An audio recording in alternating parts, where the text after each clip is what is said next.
Hi, I'm going to talk to you all about, I'm going to talk to and explain the three models of communication, which is transmission, transaction, and the last one is interaction.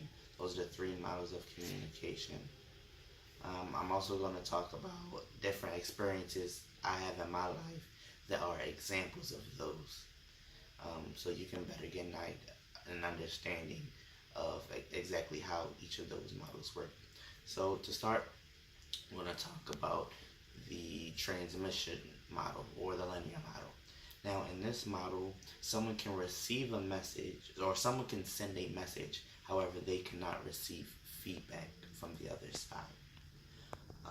An example of this is, or an example of this in my life is when I'm watching a football game. Now, I'm a big football fan, so on Sundays I watch football. Now, I'm watching a game, and the referee, he stands in front of the camera, and say, for instance, a flag. The referee threw a flag, right? And he gets up and he announces what the flag is.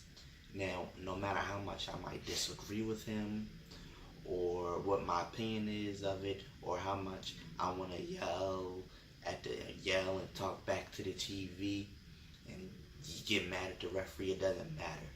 The referee and the announcers and whoever is broadcasting the game, they can say whatever they want, and I can hear it through my TV, but I can't talk back to them through my TV.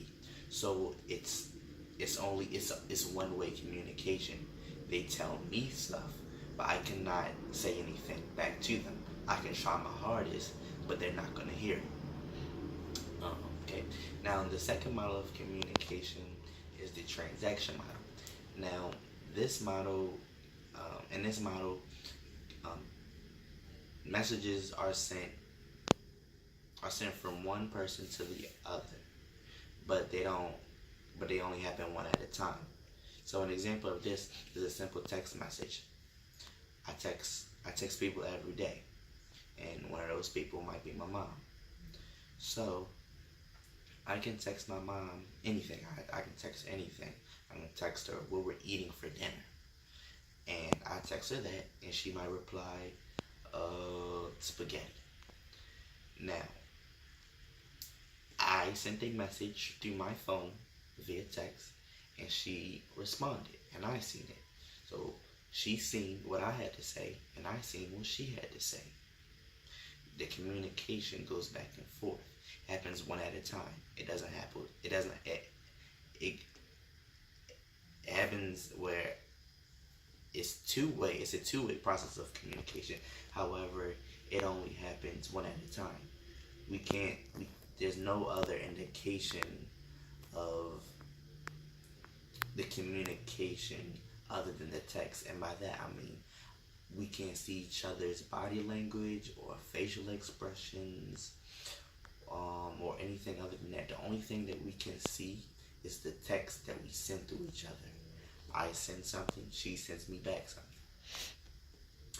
The third model of communication is the interaction model of communication, and in this communication model happens where messages can be sent back and forth simultaneously. Um, and a good example of this is during a job interview. A couple years back, because at my last job, my interview was actually through the phone. So a couple years back, I went on a job interview to the movie theater. So I came in, I shook the lady's hand, and we had a conversation. Excuse me. I shook the lady's hand. We had a face-to-face conversation. Um, she asked me interview questions, and I answered.